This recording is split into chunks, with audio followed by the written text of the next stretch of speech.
Good day everyone! Welcome back sa aking YouTube channel. And meron ulit tayo mathematical problem na nanggagaling sa Battle the Brains College Division Difficult Round.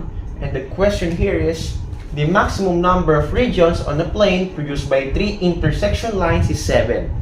By 4 intersecting lines, 11 regions, what is the maximum number of regions produced by 6 intersecting lines?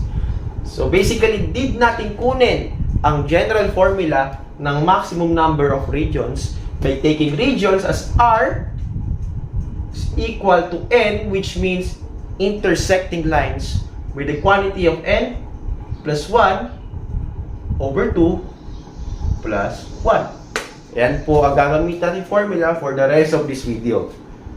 So makikita naman sa tanong na merong binigay na dalawang example. Kaya ang gagawin natin, we will just verify it if this is correct para mas maintindihan nyo. Okay? Makikita na sa first example na sa tatlong intersection lines, 7 ang maximum number of regions.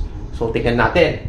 By taking R, substitute natin yung N, which is 3, with a quantity of 3 plus 1 over 2 plus 1. Okay, so 3 plus 1 is 4. 4 times 3 is 12. So let's take this up. 3, 4. R is equal to 3 times 4 over 2 plus 1. And ibaba ulit natin, since sasabi ko na yung sagot, 12 over 2 plus 1. So 12 divided by 2 is 6. So let's bring down R is equal to 6 plus 1. And the region is equal to 7. Kaya, the first example is correct. Okay, let's take another one. I-box lang natin tong formula.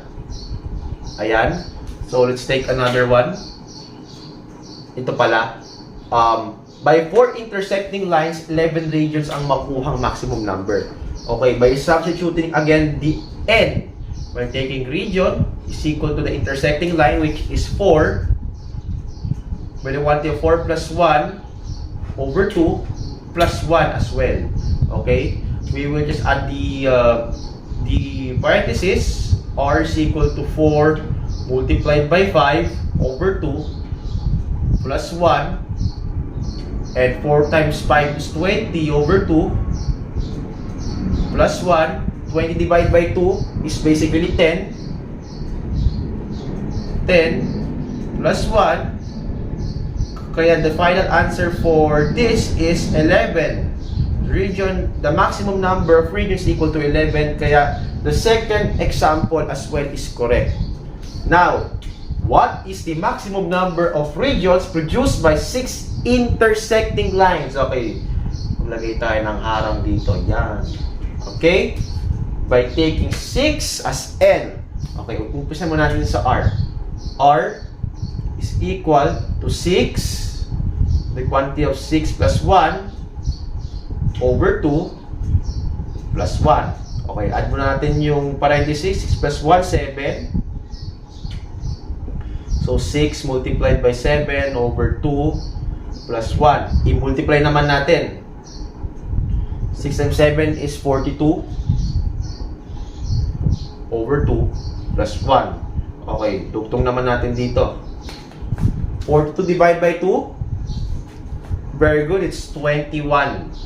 Okay, so R, the region is equal to 21 plus 1. Kaya the final answer for the maximum number of regions sa 6 intersecting lines is 22. So I hope you learned something new. It's me, Bernardo Escorial. Stacker out.